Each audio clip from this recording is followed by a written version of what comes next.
শুঁটকি রাঁধছিস বুঝি? বেশ চনমনে গন্ধ। না তো, আমি শুঁটকি খাই না। নবাব নন্দিনী এলেন, শুঁটকি খান না কেন? খেলেই তো পারিস। বেশ লঙ্কা বাটা পেঁয়াজ রসুন দিয়ে মাখো মাখো ঝাল গড়গড়ে হবে, খাস না কেন? গন্ধ লাগে। ই গন্ধ লাগে? শুঁটকির গন্ধ তবে কোথা থেকে পাচ্ছি? পাশের বাড়িতে হচ্ছে বোধ হয়। ওরা খেতে পারলে তোর খেতে দোষ কি? অত ফুটুনি কিসের? গন্ধটা কি আপনার ভালো লাগে? আমি বিধবা না, ভালো লাগে বলতে আছে? পাপ হয়। তুই কি রাঁধছিস? মাছ। কি মাছ? ফুলকপি দিয়ে কই। কি ফোড়ন দিলি? আমরা মাছে ফোড়ন দিই না। তুই ছাই রান্না জানিস, 5 ফোড়ন দিতে হয়। আচ্ছা, আর কাঁচা তেল দে, 1 মুঠো চিনি দে, একটু সোডা ফেলে দে, দেখবি কেমন স্বাদ হয়। আচ্ছা, যত পারিস মাছ টাছ খেয়ে নে, আর তো 2 মাস। আমার বুক কেঁপে উঠল। রান্নাঘরে খোলা দরজার ওপাশে পিসিমা দাঁড়িয়ে। একটু অন্ধকার মতো জায়গা, শুধু থানটা দেখা যাচ্ছে। সেদিকে চেয়ে বললাম, ও কথা কেন বললেন? তুই যে বিধবা হবি। আমার চোখ জ্বালা করে উঠল, বুকে ঢেউ ছিল। বললাম, পিসিমা, কেন এমন হবে? হবে না কেন? শুধু আমিই জ্বলবো, তুই জ্বলবি না? আমি কি করেছি পিসিমা? কোন পাপ? আমিই কোন পাপ করেছিলাম? তোর কি পেটে বাচ্চা এসেছে? জানি না তো। এলে সেটাও মরবে। বাচ্চার দরকার নেই। স্বামীর সঙ্গে শুবি না, আলাদা থাকবি। আমি ভয়ে কাঁপতে লাগলাম। থান কাপড়টা অদৃশ্য হয়ে গেল। এত আনমোলা ছিলাম যে মাছের ঝোলটা শুকিয়ে পুড়ে ঝামা হয়ে গেল। কেউ খেতে পারল না। রাতে আমি আমার স্বামীকে বললাম, আপনি কি ভূতে বিশ্বাস করেন? উনি অবাক হয়ে বললেন, কদিন আগেও এ কথা জিজ্ঞেস করেছ, কেন বলো তো? বলুন না। না, ভূত টুত কিছু নেই। তোমার কি ভূতের ভয় আছে? কি জানি, হয়তো আছে। তুমি তো শক্ত মেয়ে, তবে এই অদ্ভুত ভয়টা কেন? ঠিক ভয় নয়, আপনাকে বোঝাতে পারবো না। উনি আমাকে ঘনিষ্ঠভাবে আলিঙ্গন করে বললেন, কোনো ভয় নেই। সেই রাতে আমরা খুব সুন্দরভাবে মিলিত হলাম। তারপর স্বামী ঘুমোলেন, আমি দুশ্চিন্তা নিয়ে ছটফট করতে লাগলাম। উনি কখন আসবেন তার ঠিক ছিল না, তবে রাতে রান্নার সময় বেশি আসতেন। ভুল পরামর্শ দিতেন। মাছে বা মাংসে চুলের দলা, ছাই বা মরা টিকটিকি পাওয়া যেত প্রায়। বিছানায় প্রচণ্ড লাল পিঁপড়ের উৎপাত হওয়ায় ছাড়তে গিয়ে দেখি বিছানায় চিনির দানা ছড়ানো। একদিন বললাম, এসব কি হচ্ছে পিসিমা? হবে না কেন রে?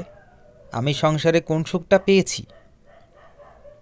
শুনেছি আপনি এ সংসারের মাথায় ছিলেন। তোর মাথা? গয়নার বাক্সখানা ছিল বলে খাতির করত, ওই জোরেই তো বাপের বাড়িতে ঠাঁই হলো, নইলে ঝ্যাঁটা মেরে তাড়াতো। তাহলে আপনি এখন কি চান পিসিমা? এখন চাই তোর স্বামী মরুক, তোর সন্তান না হোক, তুই বিধবা হ, তারপর তুইও মর, সবাই মরুক, দুনিয়াটা ছারখার হয়ে যাক, ঘরে ঘরে আগুন লাগুক। মা গো! কেন, খারাপ লাগছে শুনতে? মর মাগি, খারাপ কী রে? আমার মতো হলে বুঝবি, চারিদিকটা শ্মশান হয়ে না গেলে সুখ নেই। 2 মাসের মাথায় আমার স্বামী মারা গেলেন না। পিসিমা একদিন আড়াল থেকে বললেন, কেমন লাগে রে? আমি বললাম, কি কেমন লাগে? পিসিমা লজ্জা মেশানো গলায় বললেন, ন্যাকা কোথাকার, বোঝে না যেন। ওই যে ওইসব, যখন বরের সঙ্গে ওসব হয় টয়। ছি পিসিমা, ইস একেবারে লজ্জাপতি লতা। কেন, জানতে চাইলে দোষ হয় বুঝি? 7 বিয়ে, 12তে বিধবা। আমার কি আর তখন বোঝবার বয়স ছিল? যখন শরীর ডাকাডাকি শুরু করলো, তখন মাথার চুল মুড়িয়ে কেটে পাথরের থালায় একবেলা বিস্বাদ আলো চালের ভাত খাই, একাদশী করি। আমার জ্বালা তুই বুঝবি না, বল না কেমন লাগে। ভালো। দূর মাগি, ভালো তো সবাই জানে, খুলে বল না। আমার লজ্জা করে পিসিমা। তাহলে মর, মর মর মর মর, এখনই মর। ও মা গো, ওভাবে বলতে আছে? 100 বার বলবো। আমাদের অবস্থা পড়তির দিকে। ধীরে ধীরে পয়সার টান পড়ছে, খরচ বাড়ছে। আমার স্বামী একদিন বললেন, তুমি ঠিকই বলেছ, এখন বোধহয় আমাদের কিছু করা উচিত। কি করব বলো তো? ব্যবসা করুন না। দোকানদারিই করব। দোষ কি? আপদর্ম হিসেবে সবই করা যায়। টাকা কোত্থেকে আসবে? বিয়েতে আমি অনেক গয়না পেয়েছি, আপনাদের বাড়ি থেকেই পাওয়া। পিসিমা একটা হার দিয়েছিলেন, ভরি 10 হবে। একজোড়া বালা আছে, 5 ভরির কম নয়। হীরের আংটি আছে। বলো কি, এসব বেচবো? না, আপনি বেচবেন কেন? আমি বেচব। টাকা আপনাকে দেব। তোমার কি থাকবে? আপনি থাকবেন। সেদিন সন্ধেবেলা পিসিমা হাজির হলেন। আমার আশীর্বাদী হার ছড়া বেছে দিলি? হ্যাঁ পিসিমা। কোন সাহসে? কুড়িকুষ্ট হয়ে পচে গলে মরবি যে। মরতে চাই না বলেই তো বেঁচেছি। বর বউয়ের কি দশা করেছিলাম মনে আছে? আছে। তোরও ব্যবস্থা করব নাকি? না পিসিমা, ক্ষমা করুন, আমাদের উপায় নেই। থাকলে কেউ সোনা বিক্রি করে? তুই ছোটলোক বাড়ির মেয়ে, সব পারিস। বুড়ি ছুঁয়ে আছিস বলে তেমন কিছু করছি না। বুড়ি ছুঁয়ে আছি? বুড়ি ছোঁয়া কাকে বলে? ওরে, আমি বাল বিধবা না হলে দেখতি বরকে আমিও কত ভক্তি করতুম। কিন্তু সেই অল্পেই এটা তো বিয়ের সামনেই আধবুড়ো হলো। তার ওপর কাশের রোগ, টক করে মরেই গেল। বেঁচে থাকলে কি করতেন? পিসিমা লজ্জা লজ্জা গলায় বললেন, কত কি করতাম। অনেক সোহাগ করতাম তোর মতো, সব সময় চোখে চোখে রাখতাম। উনি বললেন, আমার বিয়ের সময় সোনার ভরি ছিল 20 টাকার মতো। এখন কত হয়েছে রে? 1000 টাকা? বলিস কি? তুই তো রাগ খুশি, অত টাকা তোর সইবে? সোনার অভিশাপ আছে তা জানিস? ও দোকান উচ্ছন্নে যাবে। এবারে ছেলেকে ব্যবসাদার বানালি, নরকে তোকে ময়লার বালতিতে চুবিয়ে রাখবে। তোর মরা ছেলে হবে দেখিস। আমার বুক ভীষণ কেঁপে উঠল। মাত্র কয়েক হাজার টাকা মূলধন নিয়ে আমার স্বামী দোকান দিলেন। দোকান দিতেই কত খরচ হয়ে গেল। আসবাবপত্র কেনা, সাজানো গোছানোর খরচ সামলে মাল কেনার পয়সাতেই টান পড়ে গেল। কিছু ধার দেনা করে কোনো রকমের দোকান সাজিয়ে বসলেন তিনি। কিন্তু অভিজ্ঞতা নেই, হিসেবে ভুল করেন। বড় বাড়ির ছেলে হয়ে নানান ধরনের খদ্দেরের সঙ্গে বিনীতভাবে কথা বলতে তার মর্যাদায় লাগে। তার ওপর চেনা লোক বা বন্ধুবান্ধবরা জিনিস দিয়ে দাম বাকি ফেলে রেখে যায়। একজন কর্মচারী রাখা হয়েছিল, সে 1 মাস বাদে টাকা আর 10-12খানা বেনারসি চুরি করে পালিয়ে গেল। উনি ভীষণ হতাশ হয়ে আমাকে বললেন, এরকমভাবে চলবে না, পাচ্ছি না। আমি কিন্তু ভেঙে পড়লাম না। তেমন দুর্বিপাক হলে, মস্ত ক্ষতি হলে পিসিমার 100 ভরির ওপর সোনার গয়না তো আমার কাছে আছে। দরকার হলে তাতে হাত দেব, তাতে বাঁচি মরি, ক্ষতি নেই। আমি বললাম, ব্যবসা মানেই ওঠা পড়া, আপনি কিছু ভাববেন না, আমি তো আপনার পিছনে আছি। তোমার স্বাদের গয়নাগুলো গেল, আপনি আমার সবচেয়ে বড় গয়না। আমার স্বামী গম্ভীর মানুষ। খানিকক্ষণ চুপ করে থেকে বললেন, আমার এত বয়স অবধি ঠিক এভাবে আমাকে কেউ কিছু বলেনি। আমার ওপর তোমার এত ভালোবাসা দেখে অবাক হই। কেন এই অপদার্থকে এত ভালোবাসো বলো তো? আমার যে বড় আত্মগ্লানি হয়। আমি আজ বুঝতে পারছি আমি কোনো কাজেরই নই, কোনো যোগ্যতাই নেই আমার। আমি মৃদু স্বরে বললাম, আপনি তবলা বাজানো তো ছেড়েই দিয়েছেন দেখছি। ওগুলোই ধুলো পড়ছিল, আমি মুছে টুছে রেখেছি। একটু তবলা বাজান না, মনটা ভালো হবে, আমি তানপুরা ধরছি। এ প্রস্তাবে উনি খুব খুশি হলেন। অনেকক্ষণ তবলা বাজানোর পর ওনার মনটা ভালো হয়ে গেল। বললেন, বেশ একটা মুষ্টিযোগ বের করেছ তো। ওকে ঘিরেই আমার জগৎ। আমি যাকে ভালোবাসি তা ওর রূপের জন্যও নয়, গুণের জন্যও নয়। ভালো না বেশে থাকতে পারি না বলে বাসি। এই ভালোবাসাটুকুই আমার প্রাণের পিদিমকে জেলে রাখে। এসব আমি কাউকে বলতে পারবো না, ওনাকেও নয়। আমার শ্বাসে প্রশ্বাসে মিশে থাকে ওর চিন্তা, ওরই ধ্যান। আবার উনি আমার দিকে বেশি ঢলে পড়লেও আমি শঙ্কিত হয়ে উঠি। উনি যদি স্ত্রৈণ হয়ে পড়েন তাহলে পুরুষদের ধর্ম থেকে ভ্রষ্ট হবেন। স্ত্রৈণ পুরুষকে কেউ সম্মান করে না, মূল্য দেয় না, তাদের ব্যক্তিত্বও থাকে না। এক একদিন উনি দোকানে যেতে চান না, বলেন আজ দোকান থাক, আজ তোমার সাথে থাকতে ইচ্ছা করছে। আমি উঠে পড়ে বলি আমি, তাহলে আমাকে নিয়ে দোকানে বসতে হবে। এইভাবে নরমে গরমে শাসনে সোহাগে মানুষটাকে নিরন্তর আমি ব্যস্ত রাখি। এরা বংশগতভাবে অলস, আয়েসি, একটু রাশ আলগা দিলেই নেতিয়ে পড়েন। দোকান দেওয়ার ঘটনাটা এ বাড়ির কেউ ভালো চোখে দেখেননি, বিশেষ করে দুই শ্বশুর এবং ভাসুর। ছোটোখাটো অশান্তি লেগে যেত প্রায়। শ্বশুরমশাই আমার স্বামীকে ডেকে বললেন, দোকান করা কোনো ভদ্রলোকের কাজ? তুই তো বংশের নাম ডুবিয়ে দিলি। ছি ছি, 5 জনকে মুখ দেখাতে পারি না। ভাসুরও খুব বিরক্ত। খেতে বসে প্রায় শোনাতেন, ও রাস্তা দিয়ে হেঁটে যাওয়াই কঠিন হয়েছে, বন্ধুরা টিটকিরি দিচ্ছে। জ্যাঠা শ্বশুর খুব সরব নন, তবে মাঝে মাঝে বলেন, কি যে করলে তুমি। বাদ দাও, ছাড়ো, যা করার তো করেই ফেলেছ।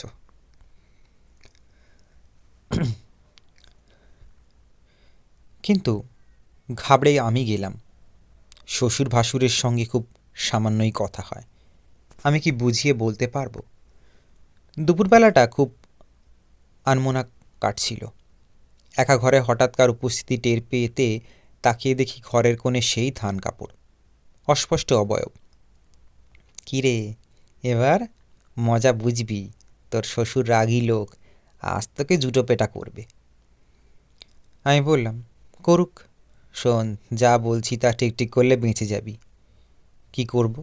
তোর শ্বশুরের একটা গোপন খবর আছে, সেটা জানিস? না তো। ওর একটা রাখা মেয়ে মানুষ আছে, তার নাম চামেলি, খালধারে থাকে। চামেলির পেছনে অনেক খরচা করছে, টাকা পয়সা সোনা দানা। শ্বশুর চোখ রাঙালে তুইও বলবি চামেলির কথা জানি, তাহলেই ঘাবড়ে যাবে। আমি জানি সব বনেদি পরিবারে কিছু বদঅভ্যেস থাকে। শ্বশুরের রক্ষিতা থাকলে অবাক হওয়ার কিছু নেই। আমি চুপ করে রইলাম। পিসিমা বললেন, কথাটা মানলি না বুঝি? আমি ওসব বলতে পারবো না। তা পারবি কেন? আরও শুনবি? তোর বরেরও আছে, তার নাম কমলা। ভাবছিস তোকে নিয়ে রসে মজে থাকে? মোটেই নয়। তো রূপেরই বা কী ছিরি, গুণেরই বা কী? ভাবছিস মাথাটা খেয়ে বসে আছিস, কচু পোড়া। ফাঁক পেলেই কমলার কাছে যায়। আমি শিহরিত হলাম, দু চোখ জলে ভরে উঠল। হঠাৎ শুনি পিসিমা কাঁদছেন। এ বাড়ির পুরুষরা কি কেউ কম? সব বদমা, সব কটা হাড়ে হারামজাদা। ওই তোর জ্যাঠা শ্বশুর ভাসির কেউ কম যায় না। প্রত্যেকটার একটা দুটো করে মাগি আছে, ঘরের বউ তো ডাল ভাত। তাতে কি ওদের হয়? নিজেরা ফুর্তি করছে আর আমাকে গয়নার বাক্স খেলনা দিয়ে বসিয়ে রেখেছে ঘরে। বোকা বলে ভুলেও থেকেছি। রাম খেলায়ন বলে একটা চা করছিল, তখন আমার সমত্ব বয়স। শরীরে জোয়ার ভাঁটা ডাক দিচ্ছে। রাম খেলায়ন ছিল সাজোয়ান মানুষ, ধক ধক করছে ডাকাতের মতো শরীর। শুনছিস? বলবেন না পিসিমা, পায়ে পড়ি। ইস, বড় সতী এসেছেন, কেন শুনবি না? ভালো করে শোন। শেষে সেই রাম খেলায়নকে একদিন ইশারা করলাম, সে নিশুতি রাতে এলো। বিধবার সব ধর্ম ভাসিয়ে দিয়ে সেদিন ইচ্ছে মতো পাপ করার বাসনা ছিল। আগুন জ্বলছিল শরীরে, বাঘিনীর মতো বসে আছি খাপ পেতে। ঠিক সেই সময় বোকা লোকটা শেষ সিঁড়িতে পা ভড়কে আছাড় খেলো। তারপর সে কি কাণ্ড! তোর জ্যাঠা শ্বশুর আর শ্বশুর মিলে কি মারল লোকটাকে। মেরে তাড়িয়ে দিল। শুদ্ধাচারী বাল বিধবা বোন উপসী রয়ে গেল। আর ওরা পরদিনই কানে আতর গুঁজে গেল রাখা মেয়ে মানুষের কাছে। শুনছিস? শুনছিস পিসিমা। কাঁদছিস বুদি? খুব কাঁদ, প্রাণ ভরে কাঁদ। তোর বুকে লঙ্কা বাটার ঝুলনি হোক। যদি বাঁচতে চাস আজই শ্বশুরের মুখের ওপর বলবি আমি চামেলির কথা জানি, বুঝেছিস? পারবো না পিসিমা। তাহলে মর মর মর, এখনই মর। তোর কুড়ি কুষ্ঠ হোক, তোর বাপ মা মরুক, ভাই বোন মরুক, বেটা বেটি মরুক। চোখের জলে আমি ভাসছিলাম, বুকে পাষাণ ভার। জ্বলছিস তো? এবার ওদেরও মুখে নুড়ো জেলে দে, রগড়ে দে, সংসারে আগুন লাগা। শ্বশুর ভাসুর বর সবকটাকে মুখে জুতো ঘষে দে। মরুক ওলাউটা হয়ে, মরুক, গলিত কুষ্ঠ হোক। শুনছিস তো? জবাব দিতে পারলাম না। আমার মতো ঝুলুনি যেদিন হবে সেদিন বুঝবি। সন্ধেবেলা নিচের বৈঠকখানায় সবাই বসলেন। শাশুড়ি এসে ডাকলেন আমাকে, এসো বৌমা, ডাকছে, মাথা ঠান্ডা রেখো। বুকটা বড় ভার ছিল সেদিন। শ্বশুরমশাই গলা খাঁকারে দিয়ে বললেন, ছোট বৌমা বসো, কথা আছে, বেশ গুরুতর কথা।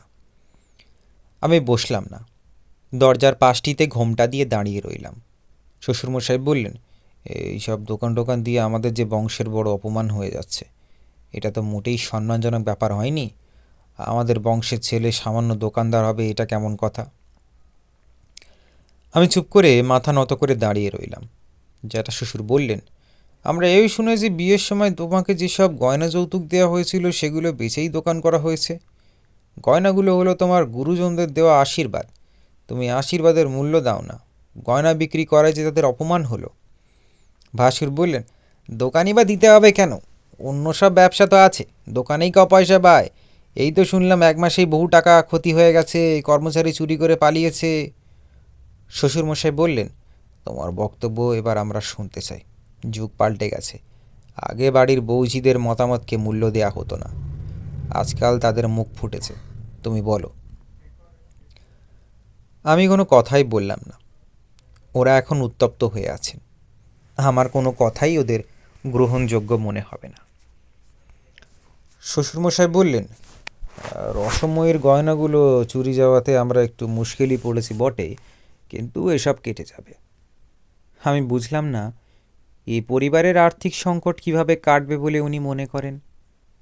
আমি খুব মৃদুস্বরে বললাম, গত মাসে চালের আর তেলের দাম বেড়েছে, বাজারের বরাদ্দ কমেছে, মুদির দোকানে 2 মাসের ধার জমে আছে।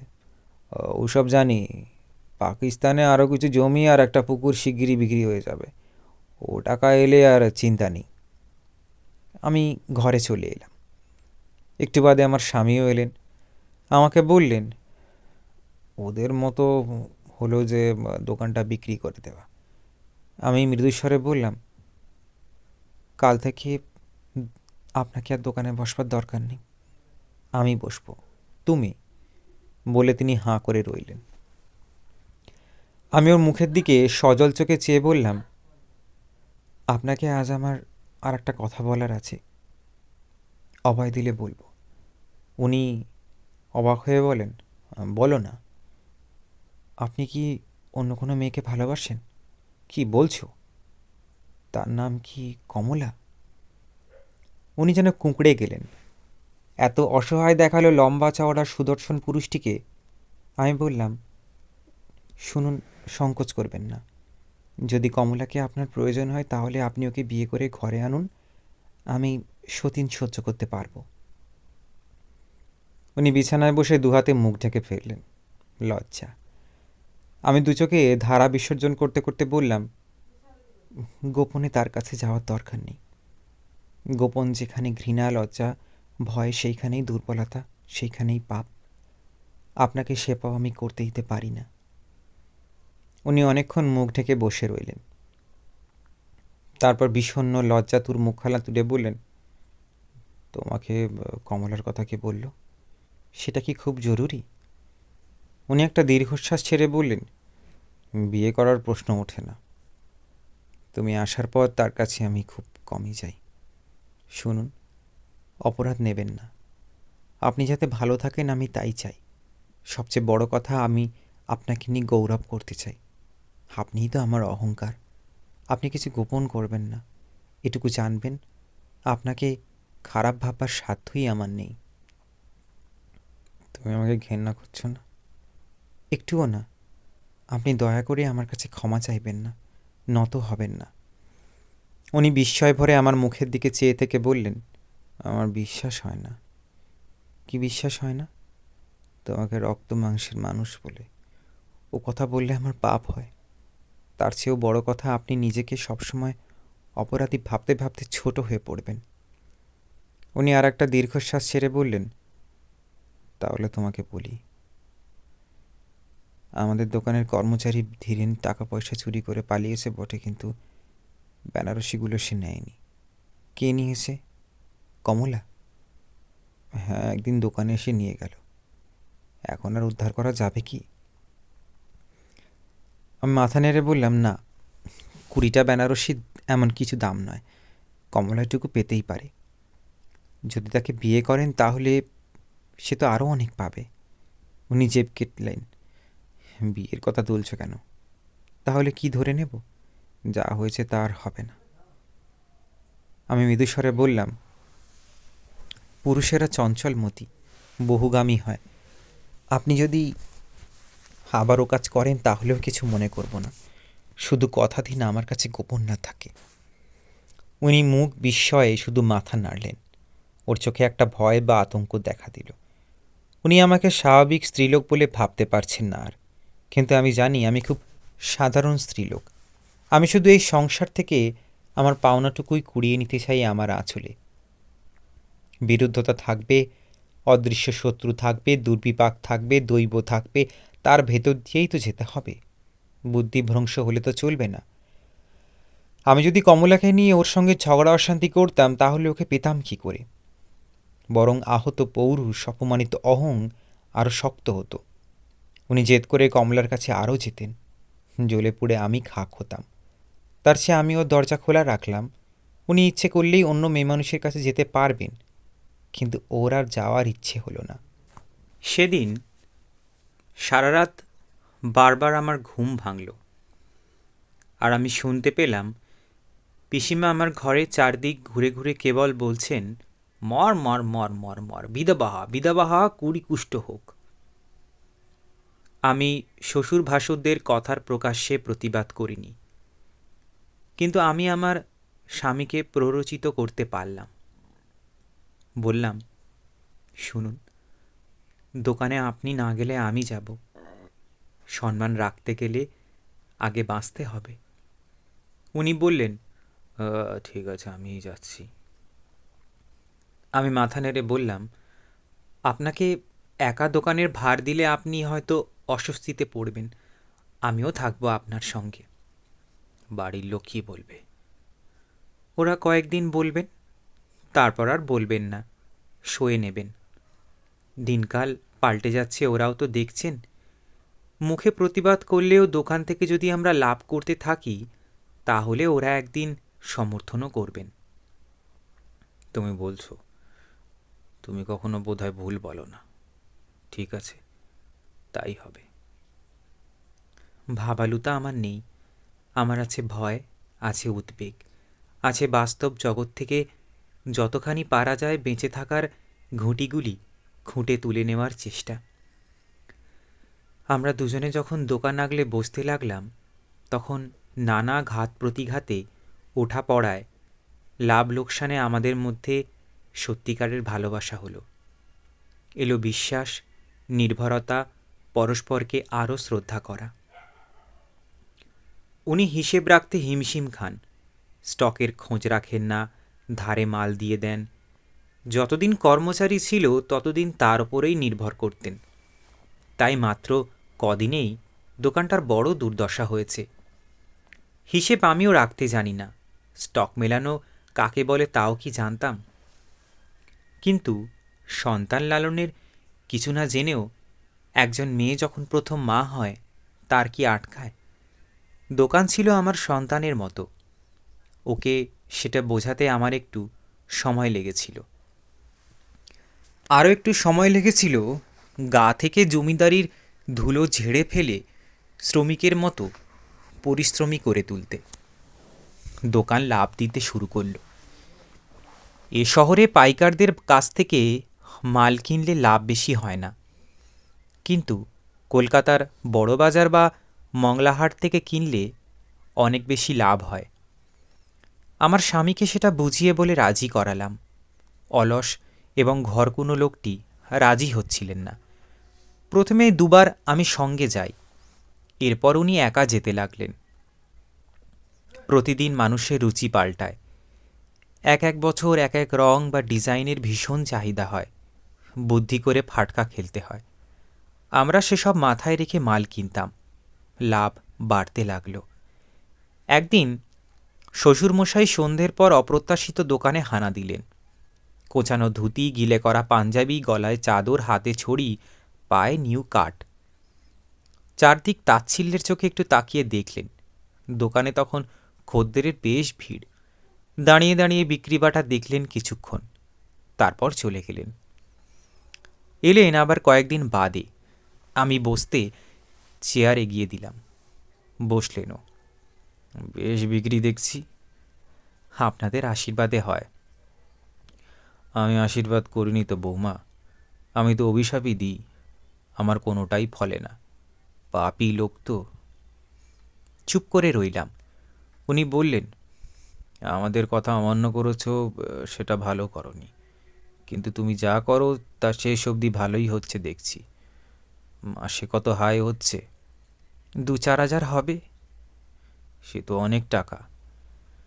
ওর পৌরুষে এবং আত্মসম্মানে লাগবে বলেই আমি বললাম না যে পাকিস্তান থেকে ওদের জমি আর পুকুর বিক্রির টাকা আজও আসেনি। বিক্রির করার মতো সোনাও আর নেই। তবু সংসার যে চলে যাচ্ছে তা তো ম্যাজিকে নয়। বলার দরকারও ছিল না। উনি সেটা জানেন, জানেন বলেই দোকানটা দেখতে আসেন আজকাল। ওনার মুখে তাচ্ছিলের হাসিটা ছিল না। ওর চোখের সামনেই 2,000 টাকায় দুটো বিয়ের বেনারসি বিক্রি হয়ে গেল। উনি নড়ে চড়ে বসে বললেন, আচ্ছা বৌমা, ও দুটো বেনারসি থেকে তোমাদের কত থাকলো? আমি লাজুক হাসি হেসে বললাম, বেনারসির দাম, তার সঙ্গে গাড়ি ভাড়ার একটা ভগ্নাংশ, দোকানের ভাড়া, বিজলির খরচ, কর্মচারীর মাইনে, এসবে একটা গড় করে যোগ দিয়ে তবে দাম ফেলতে হয়। সে তো সাংঘাতিক ব্যাপার। এত হিসেব করো কি করে? আমরা বরাবর মুঠো মুঠো টাকা উড়িয়ে দিয়েছি, গুনেও দেখিনি। এটা তো দেখছি ছোট লোকের কাজ। আমি মৃদুস্বরে বললাম, ও দুটো শাড়ি থেকে আমাদের 630 টাকা লাভ হয়েছে। উনি যেন একটু চমকে গিয়ে অস্ফুট স্বরে বললেন, 630? মাত্র দুটো বেনারসিতে? বিষয়টা নিয়ে উনি বেশ চিন্তিত মুখে ফিরে গেলেন। আরও কয়েকদিন পর উনি একদিন আমাকে ডেকে বললেন, সকালে তোমাকে খুব তাড়াহুড়ো করে দোকানে যেতে হয় দেখেছি। শোনো, সকালে তো আমি ফ্রি থাকি, আমি গিয়ে ফুচুর দোকানে বসবক্ষণ। শুনে আমি ভয় পেলাম। ওর জমিদারি মেজাজ, হয়তো খদ্দেরদের সঙ্গে ভালো ব্যবহার করবেন না। বললাম, আপনি কেন কষ্ট করবেন, ওখানে আপনাকে মানায় না। উনি একটু হাসলেন।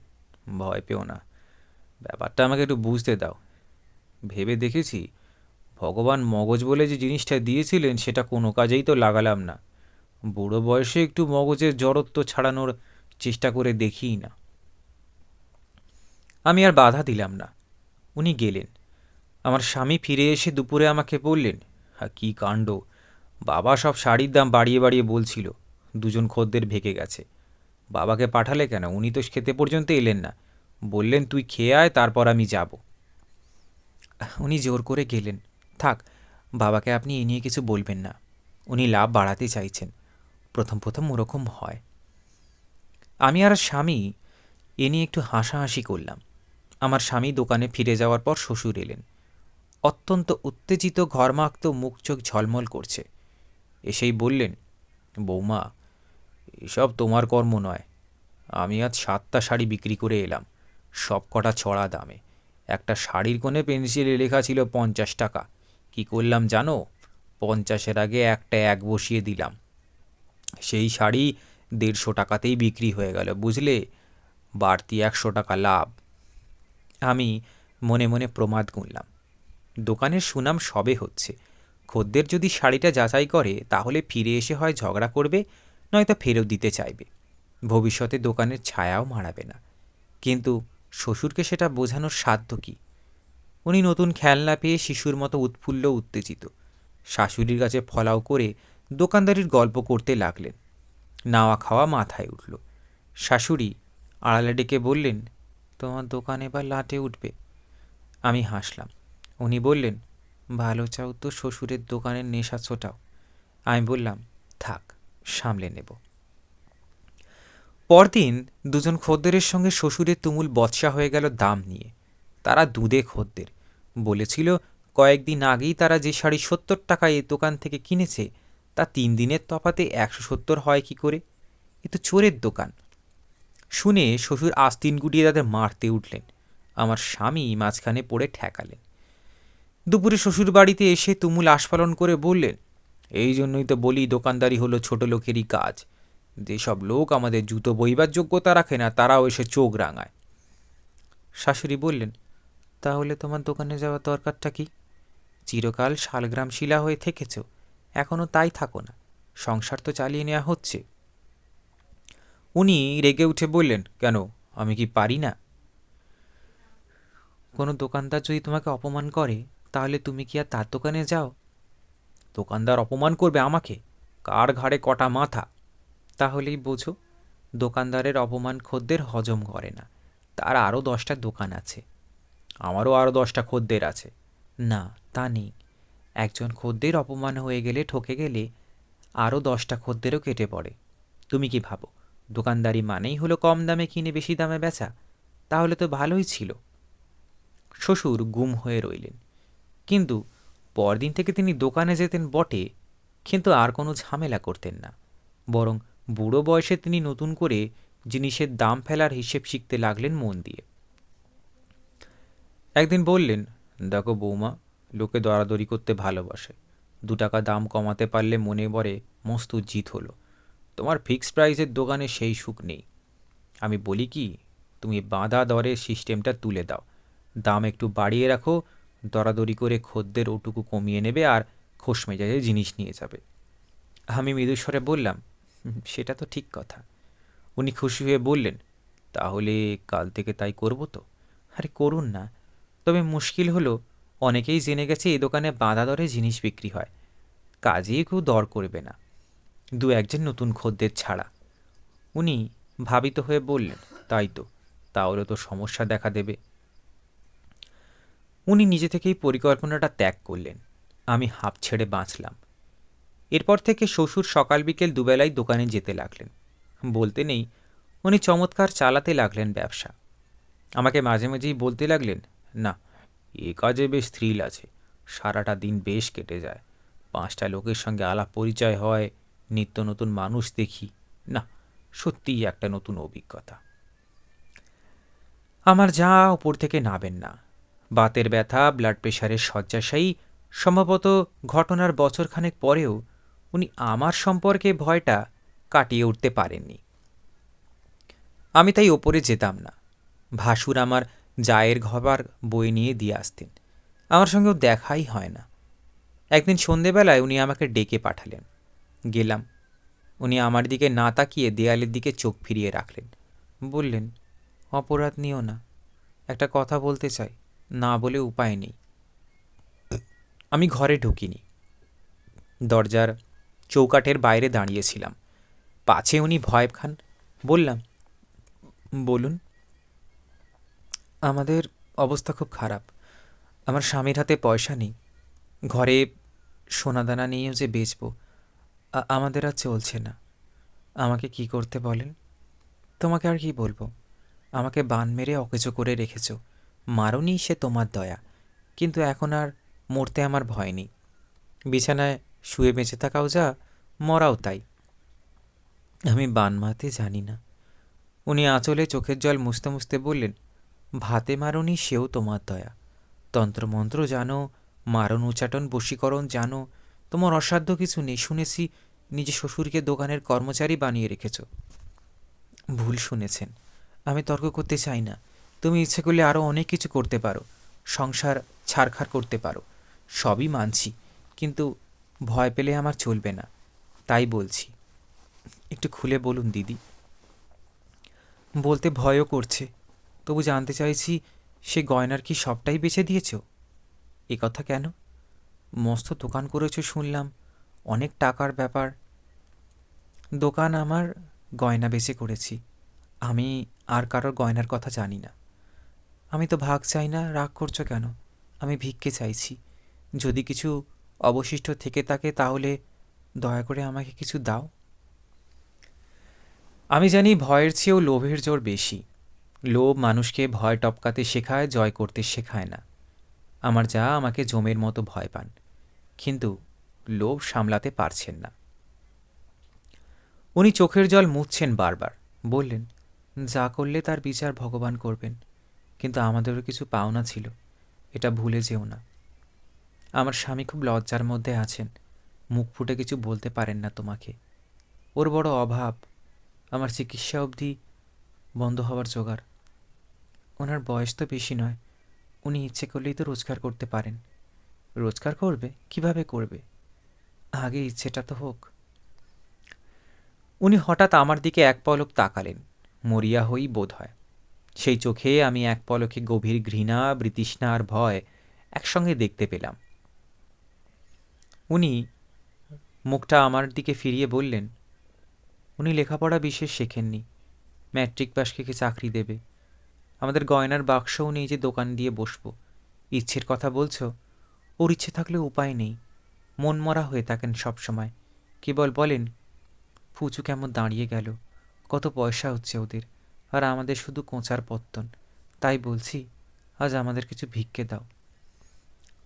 উনি কি করতে চান? কিছু কিছু একটা করবেন, কি করবেন তাই জানি না, বলে একটু চুপ করে থেকে গলাটা এক পর্দায় নামিয়ে বললেন, ধুত্র বাটা খাইয়ে পিসিমাকে মেরেছ, গয়নার বাক্স নিয়েছ, তবু আমি সে কথা কাউকে বলিনি।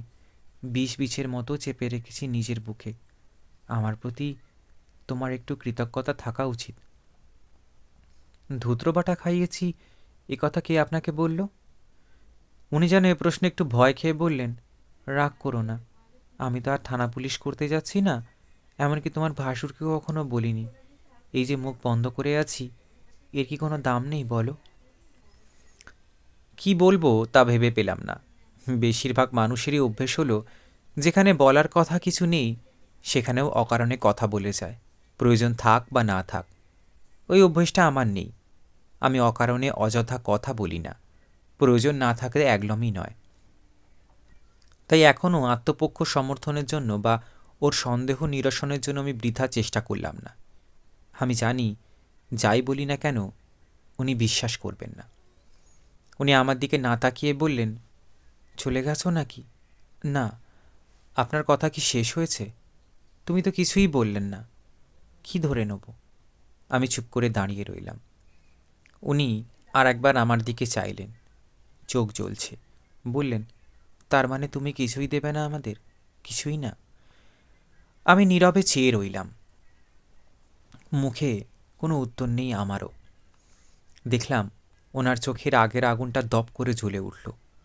উনি এমনিতেই দজ্জাল ছিলেন, অনেকদিন ধরে নিজের উগ্রতাকে ছিপি বন্ধ করে রেখেছেন। এখন কাসুন্দির বোতলের ছিপি যেমন উগ্র ঝাঁঝে ছিটকে যায়, তেমনি ওর ছিপিটাও উড়ে গেছে। উনি দাঁত কড়মড় করে বললেন, রাক্ষসী, সব খাবি, সব নিজে ভোগ করবি। অনেক ভয় পেয়ে থেকেছি, অনেক আশকারা দিয়েছি, আর নয়। বলতে বলতে নিজের অচল ব্যাধিগ্রস্ত শরীরটাকে কেবলমাত্র রাগের ইন্ধনে উনি বিছানা থেকে ছিটকে তুলে দিলেন। তারপর এলো চুল উড়িয়ে আঁচল খসিয়ে প্রেতিনীর মতো ধেয়ে এলেন আমার দিকে, দুহাতের আঙুল গলা টিপে ধরার জন্য উদ্যত। আমি অবাক হয়ে লোভ, লালসা, হিংসে, বিদ্বেষ সব কিছুর একটা মানুষী রূপ দেখতে চেয়ে পেরাচ্ছিলাম। সরতেও পারিনি। উনি প্রায় বাঘনির মতো এসে পড়লেন আমার ওপর। আজ তোকে শেষ করব, শেষ করব, তারপর মরি তো মরব, আগে তোকে শেষ করব। কে যেন আমার কানে কানে বলল, তুইও ধর না গলাটা চেপে। আমার জায়ের গায়ে যেন এক অসুরের শক্তি ভর করছিল। উনি আমার গলা সানাসির মতো চেপে ধরলেন। পিসিমা আমার কানের কাছে বলতে লাগলেন, ওরে মরবি নাকি? তা মর, দুজনেই মর। ওর গলাটাও চেপে ধর না কেন? হাত দুটো তোল না মা, কি নুলার মতো দাঁড়িয়ে আছে দেখ। আমি শ্বাস নেওয়ার প্রাণপণ আর জায়ের হাত ছাড়ানোর জন্য টানা হেঁচড়া করতে করতেও বললাম, না পিসিমা। এই না পিসিমা কথাটা আমার যা শুনতে পেলেন, তার হাত স্লথ হয়ে গেল। বড় বড় অস্বাভাবিক চোখে আমার দিকে চেয়ে হাঁপাতে হাঁপাতে বললেন, ডাইনি, তুই ভূতপ্রেত ডাকছিস, তুই সব পারিস, সব পারিস। তোকে মেরে তবে মরবো আমি, তোকে মেরে। কানে কানে পিসিমা বললেন, দাঁড়িয়ে আছিস যে বড়, ও যে সর্বনাশ করবে তোর। গলাটা টিপে ধর, ধর বলছি। আমার দু চোখ দিয়ে ধারা বইছে। আমি নিশ্চেষ্ট দাঁড়িয়ে থাকি। পিসিমা বলতে লাগলেন, এই সুযোগ আর পাবি না, কেউ কোথাও নেই। গলা টিপে মাগিকে শেষ করে দে, কেউ টের পাবে না, কাকপক্ষীও জানতে পারবে না। যা তড়পালেন বটে, কিন্তু আর পারলেন না। আমার গলা টিপে ধরার জন্য হাত তুলে এগিয়ে আসছেন, হাত দুটো থরথর করে কাঁপছে। পিসিমা বললেন, তুই বুঝতে পারছিস না, ও বেঁচে থাকলে তোর বড় বিপদ। একদিন তোকে ঘুমের মধ্যে গিয়ে মেরে আসবে। এই বেলা শত্রু নিকেশ কর। আমার যা আমার কাছ পর্যন্ত পৌঁছতে পারলেন না। তার আগেই অচল শরীরের সব শক্তি নিঃশেষিত হয়ে পড়ে গেলেন উপর হয়ে, পড়ে হাউ হাউ করে কাঁদতে লাগলেন। আমি ধীর পায়ে নিচে নেমে এলাম। রাত্রে আমি আমার স্বামীকে বললাম, আমার আর একটা দোকান করার ইচ্ছে। স্বামী অবাক হয়ে বলেন, আবার দোকান? একটা নিয়ে বেসামাল হয়ে আছি। এক একদিন এখন 10-15 হাজার টাকার বিক্রি, চোখের পাতা ফেলার সময় পাই না। আবার দোকান করলে দেখবে কে? আমি আবদারের গলায় বললাম, এখানে রেডিও, টেপ রেকর্ডার এসব জিনিসের ভালো দোকান নেই। খবর পেয়েছি যোগু সাহার দোকানটা বিক্রি হবে, একটু দেখুন না খোঁজ নিয়ে। স্বামী আমার দিকে চেয়েছিলেন, হঠাৎ বললেন, তোমার গলায় ও সে কিসের দাগ? ইস, এই যে দাগড়া দাগড়া লাল হয়ে আছে, ছড়েও গেছে খানিকটা। আমি মাথা নত করে বললাম, আমাকে যদি বিন্দুমাত্র স্নেহ করেন তাহলে আর জানতে চাইবেন না। পুরুষ মানুষের সব কিছু জানতে নেই। উনি গম্ভীর হয়ে গেলেন, তারপর বললেন, কিছু গোপন করতে চাও? বেশ। চোখের জল সামাল দিতে আমার কিছু সময় লাগলো। তারপর বললাম, একটা কথা বলতে চাই। কী কথা? মানুষ তখনই পুরোপুরি সুখী হতে পারে যখন তার কানে অন্য মানুষের দীর্ঘশ্বাসের শব্দ আসে না। স্বামী অবাক হয়ে বললেন, এ তো নীতিবাক্যের মতো শোনাচ্ছে, তবু বড় সত্যি, তাই না? বলুন, কি বলতে চাও বলো না, আমি তো তোমার কথা কখনো ফেলি না। আপনি আমার কাছে পুরুষ শ্রেষ্ঠ। উনি মৃদু হেসে বললেন, ওই সব বলে বলে তুমি আমার মাথাটা একদিন খাবে। শেষমেশ আমি নিজেই হয়তো নিজের সম্পর্কে ভাবতে শুরু করব। আপনি বুঝবেন না আমি কোথা থেকে শক্তি পাই, কেন অমঙ্গলের মধ্যেও মঙ্গল আমার হাত ধরে থাকে। তোমার গলার দাগ সেরকমই একটা ঘটনার কথা বলছে কি, অমঙ্গলে মঙ্গল। আমি আরেকটু কাঁদলাম, তারপর বললাম, আমি অন্যের দীর্ঘশ্বাস শুনে সুখী হতে পারবো না। আপনি ভাসুর ঠাকুরের কথা কেন ভাবেন না? উনি যে দুরবস্থায় পড়েছেন। দাদা দাদা কেন দুরবস্থায় পড়বে? সংসার তো দিব্যি চলছে। ওটা কি কথা হলো? পুরুষ মানুষের অহংকার নেই বুঝি? উনি কেন আপনার অন্নদাস হয়ে থাকবেন? ওকে কিছু করতে দিন। ও, দাদার জন্যই নতুন দোকান, কিন্তু ও কি পারবে? আপনি বুঝি পারেননি? উনি এবার আমাকে ভীষণ লজ্জায় ফেলে দিয়ে বললেন, আমি পেরেছি তোমার জোরে, আমার তো তুমি আছো, দাদার তো তা নেই। দাদার আপনি আছেন। এ বাড়িতে দীর্ঘশ্বাস আর জমতে দেবেন না। উনি আমার গলাটা ভালো করে দেখলেন, তারপর বললেন, আজকাল আমার কাছে কথা লুকোতে শিখেছ?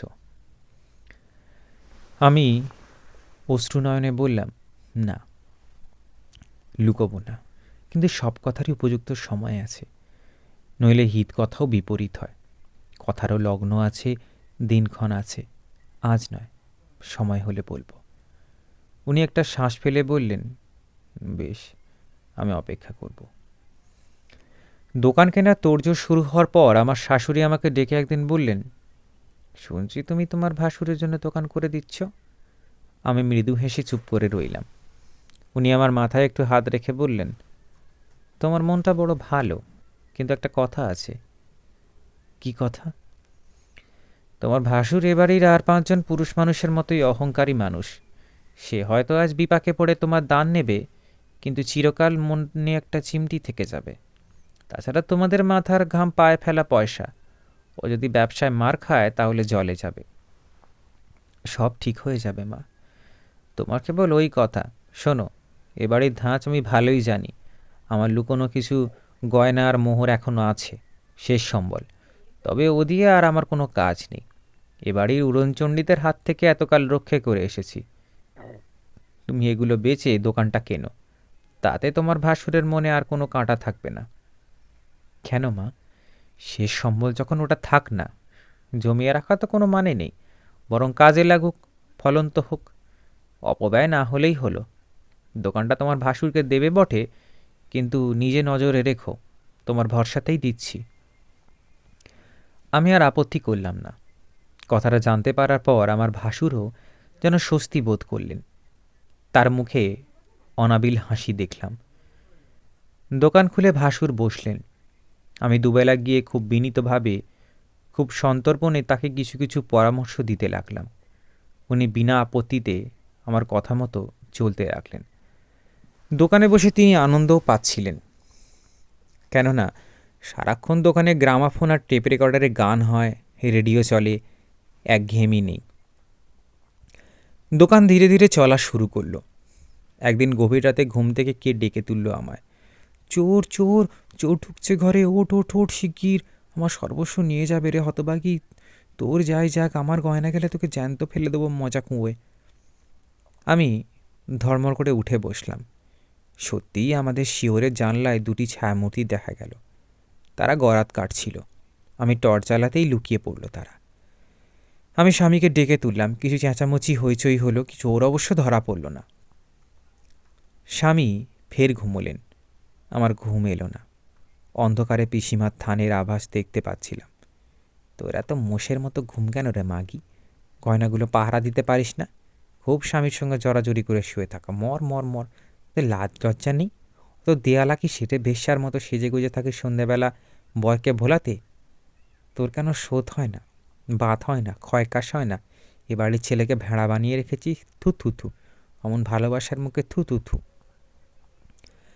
সারা রাত পিসিমা ঘরে চারদিকে ঘুরলেন আর অবিরল থু থু থু থু করে যেতে লাগলেন। আজ উনি উত্তেজিত। আজ ওনার বড় রাগ। আর একটু হলেই ওনার অত স্বাদের গয়না চড়ে নিয়ে যেত। নিচের অপরাধী মনে হচ্ছিল খুব। পুরনো বাড়ি, নিচের তলায় থাকি, ঘরে 100 বইয়ের ওপর নীরের সোনাদানা, বাড়িতে নতুন ঠাকুর চাকুর বহাল হয়েছে। আমার আরও সাবধান হওয়া উচিত ছিল। পরদিনই আমি সিন্দুক আনালাম। পিসিমার গয়না রইল তার মধ্যে, চাবি রইল আমার শক্ত হেফাজতে।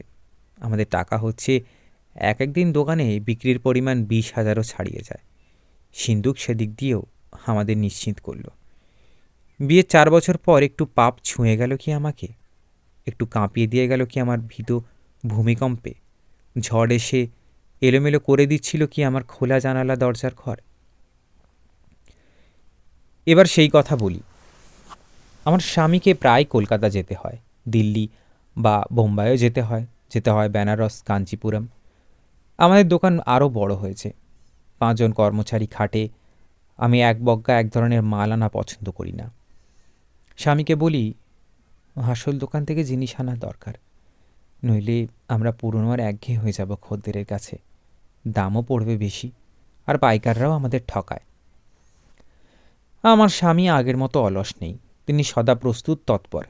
আমাদের মাল আসে ভারতবর্ষের বিভিন্ন প্রান্ত থেকে। সরাসরি তাঁতি বা মিলের সঙ্গে আমাদের কারবার। আমার স্বামীকে তাই খুব বাইরে যেতে হয় আজকাল, দূরেও। তখন সকালে দোকানে থাকেন আমার শ্বশুর, বিকেলে আমি। সেবার আমার স্বামী গেছেন দক্ষিণ ভারতে। এক ঝড়ের রাতে একা ঘরে শুয়ে হঠাৎ খুব বিগলিত স্বর শুনতে পেলাম। শুনছিস? শুনছি। তোর সঙ্গে রোজ পিছু পিছু একটা ছেলে আসে, দেখেছিস তাকে? চমকে উঠে বলি, না তো, কে ছেলে, কখন আসে? একা, জানে না ও রোজ রাতে যখন দোকান থেকে ফিরিস তখন পিছু পিছু ওটা কে আসে, বুঝি না নাকি? আমি দেখিনি কাউকে। সুন্দর ছেলে, চিবিয়ে খা, পেট পুড়ে খা, স্বাদ মিটিয়ে খা। পাপ পুণ্য বলে দুনিয়ায় কিছু নেই, সতী না হাতি সব ভাসিয়ে দে, খা। আমার বুক ঢিপ ঢিপ করছিল, গলা শুকিয়ে কাঠ। তোর এমন রূপ, তোর মেতরানির মতো সেজে থাকিস কেন? মাথায় চিরুনি নেই, সাজে বাহার নেই, যেন অলক্ষী মূর্তি ঘরে এলেন। কেন রে বোকা মেয়ে, স্বামী ছাড়া আর বুঝি পুরুষ মানুষ নেই? চুপ করুন পিসিমা, শুনলেও পাপ হয়। আহা, একেবারে সতী সাবিত্রী এলেন, সাজিস না কেন? ঠোঁটে একটু রং দিবি, চোখে কাজল টানবি, চুলটা পরিপাটি করে বাঁধবি, ভালো একখানা ঝলমলে শাড়ি পরবি, তবে না যখন রাস্তা দিয়ে হাঁটবি চারদিকে ঢেউ উঠবে। ছি পিসিমা, অত ছিচিকার করতে হবে না। অমন চাতক পাখির মতো চেয়ে তাকে বঞ্চিত করবি কেন রে ভাতার কাকি? পাপ টাপ বলে কিছু আছে নাকি? বরং শরীরকেও বঞ্চিত করাই তো পাপ। আর বলবেন না, আমি আর শুনতে চাই না। পিসিমা খিলখিল করে ঠান্ডা হাসিতে ঘর ভরে দিলেন। সেই হাসির শীতলতায় আমার বুক হিম হয়ে গেল। পরদিন দোকান থেকে যখন ফিরছি তখন পথঘাট কিছুটা নির্জন। এ সময়টায় মফস্বল শহরে বেশি লোক বাইরে থাকে না। হাঁটছি সামনের দিকে চেয়ে, মনটা পিছন দিকে। কেউ আসছে? কেউ কি সত্যিই পিছু নেয় আমার? আচমকা পিছু ফিরে চাইলাম, আর তখনই দেখতে পেলাম তাকে। লম্বা দীঘল চেহারার একটা ছেলে, পরমে পায়জামা আর পাঞ্জাবি, এলোমেলো একরাশ চুল মাথায়, অল্প একটু দাড়ি। পাশের দোকানের উজ্জ্বল আলোর ভিতর দিয়ে আসছিল বলে তার মুখখানা স্পষ্ট দেখলাম। আমার স্বামী সুপুরুষ বটে, এরকম মায়াবী চেহারা তার নয়। তার চেহারায় জমিদারের আভিজাত্য প্রবল। এ যেন কবিতার মতো। কি দীঘল হরিণের মতো দুখানা চোখ, কি মিষ্টি এর দুখানা ঠোঁট। সে আমার দিকে চেয়েই খুব ধীর পায়ে হেঁটে আসছিল। উত্তাল বুকে আমি প্রায় ছুটে পথটা পার হয়ে বাড়িতে ঢুকে পড়লাম। নিশীথে রাতে পিসিমা বললেন, দেখলি? ছি পিসিমা, ওরে শোন, ঘরের পুরুষ তো জল ভাত, আট পৌড়ে কাপড়ের মতো, হাগো মতো খাও, ঢেঁড়ে পুষে পড়ো। কিন্তু এসব পুরুষ হলো বালুচুরি বেনারসি, মাঝে মাঝে চাকতে হয়। ছি, অমন রূপে কি একজনের নৈবেদ্যে সাজাবি তুই? কি রে, দেবদেবীরাও কত কি করে বেড়াতো, পড় না মহাভারত খানা, দেখবি শরীর হলো নদীর মতো, সব ভাসিয়ে নিয়ে যায়। ধরা না পড়লেই হলো, শরীর তো আর নালিশ করবে না। আমার চোখে জল এলো। পরদিন আমি দোকানের একজন কর্মচারীকে সঙ্গে নিয়ে বাড়ি ফিরলাম।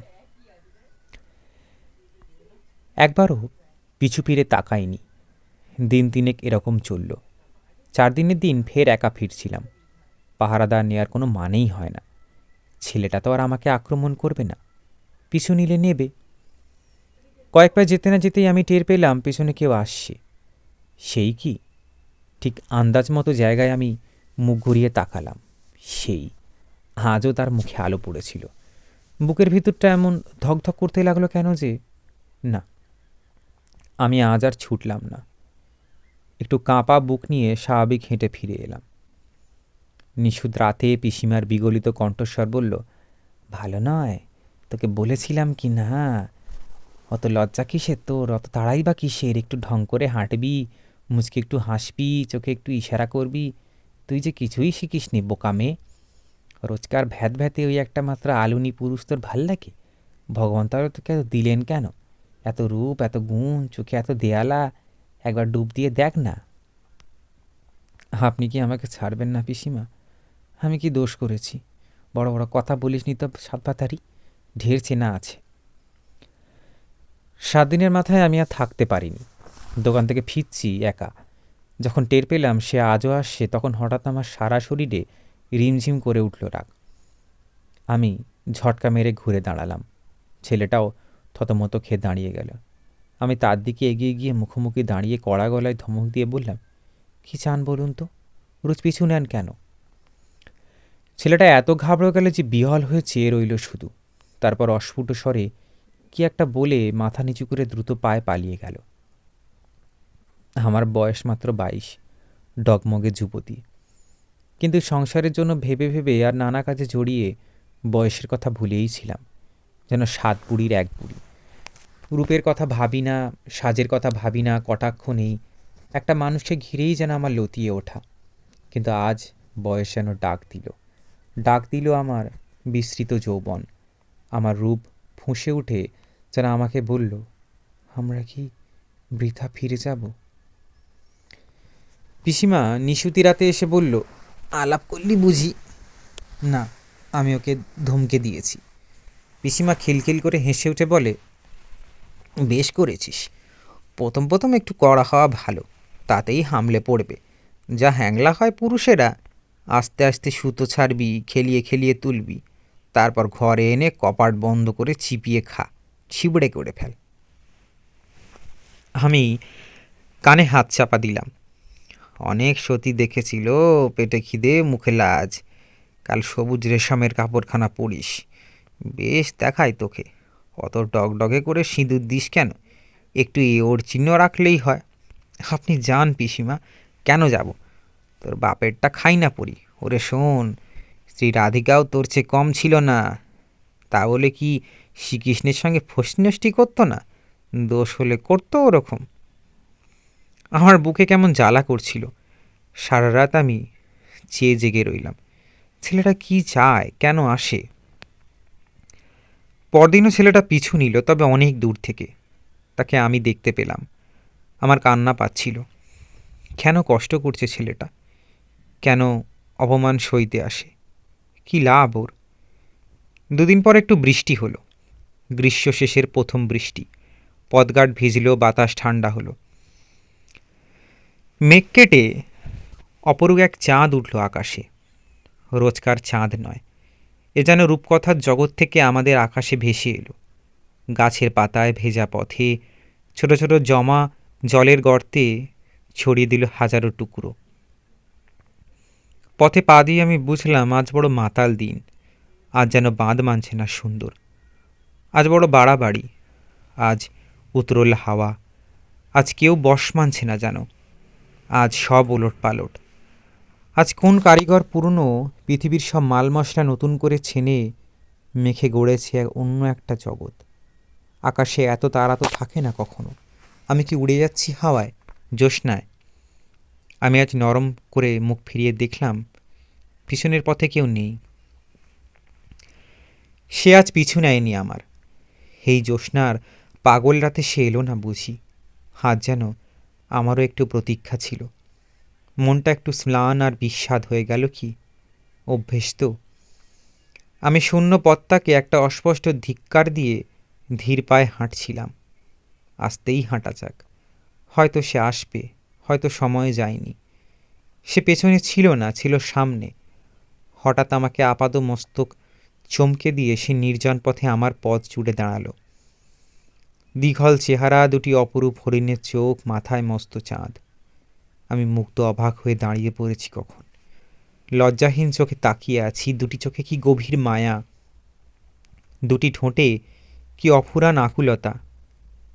সে আমার দিকে অপলক চেয়েছিল। কিছুক্ষণ স্তব্ধতায় তরঙ্গ তুলে যাতায়াত করছিল দুজনের মধ্যে। সে হঠাৎ স্থলিত কণ্ঠে বলল, আমি আমি তোমাকে ভালোবাসি। তারপর আর সে দাঁড়াতে পারল না। একটা ভীষণ বিস্ফোরণ ঘটিয়ে সে দ্রুত ভীত পায়ে উধাও হয়ে গেল। জবাব চাইল না। তাকে আমার জবাব দেওয়ারও কিছু ছিল না হয়তো, কিন্তু আমার ভেতরে যে ভেঙে পড়ছে ইমারত, ধসে পড়ছে পাহাড় পর্বত, হারিয়ে যাচ্ছে পথ। খুব ধীর পায়ে, যেন কোথাও যাচ্ছি না, কোনোদিনও পৌঁছাবো না কোথাও। এরকমভাবে হেঁটে আমি বাড়ি ফিরলাম। বাড়ির দরজাটা চিনতে পর্যন্ত সময় লাগলো। এই কি আমার ঘর বাড়ি? এই কি আমার ঠিকানা?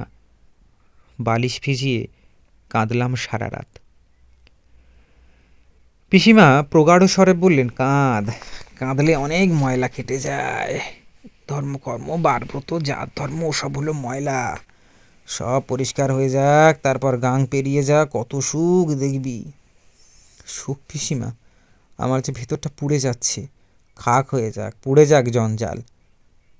আমি সারা রাত জ্বালা ধরা চোখে অন্ধকারে চেয়ে রইলাম।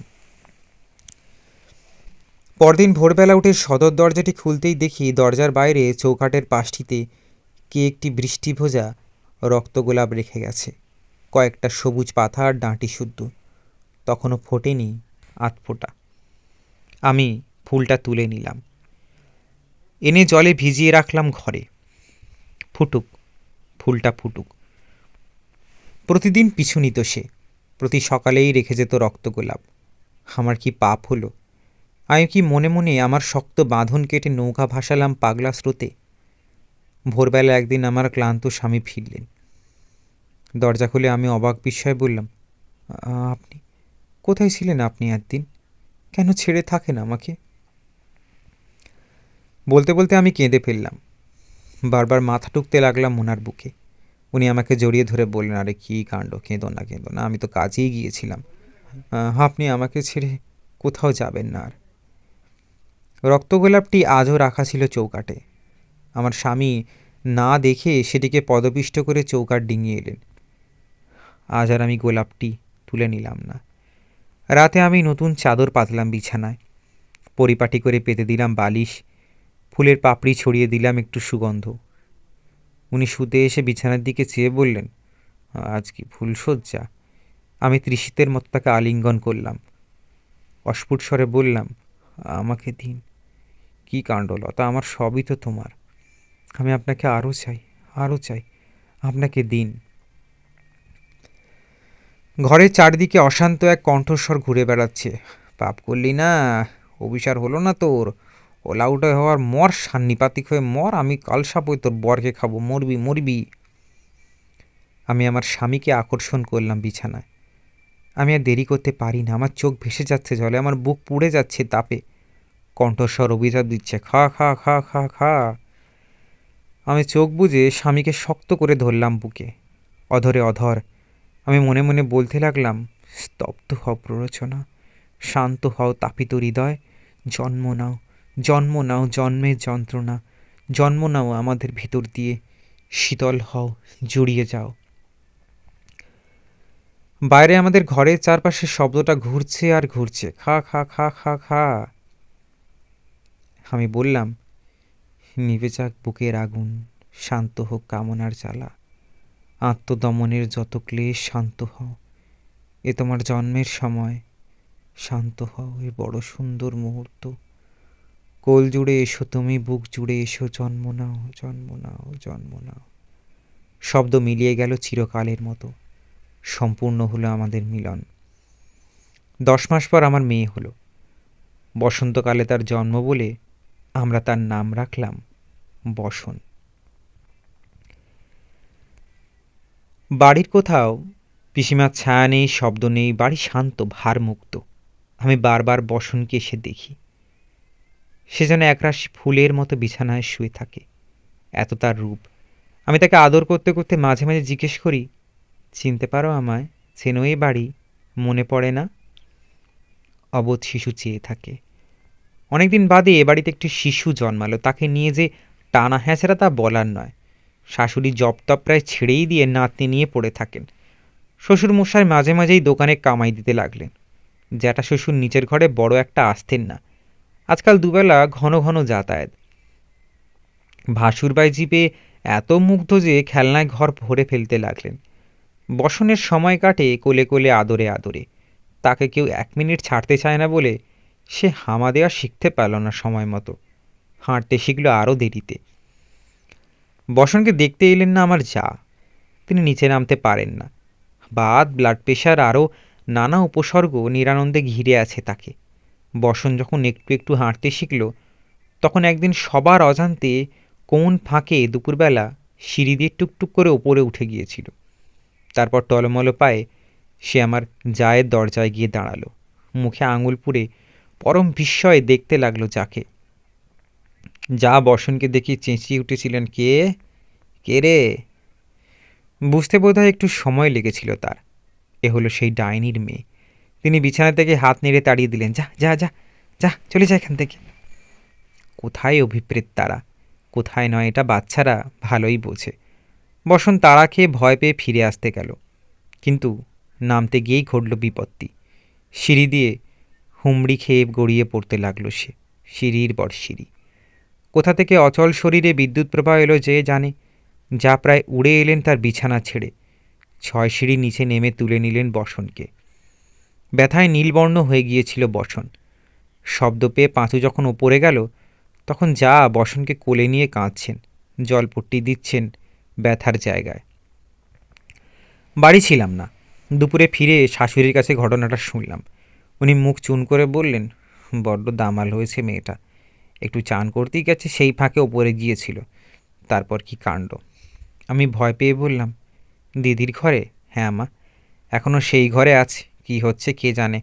তোমার জায়ের তো বুকে অনেক বিষ। পাঁচুকে পাঠিয়ে মেয়েটিকে আনিয়ে নাও। আমি কিছুক্ষণ স্তব্ধ থেকে বললাম, থাক মা।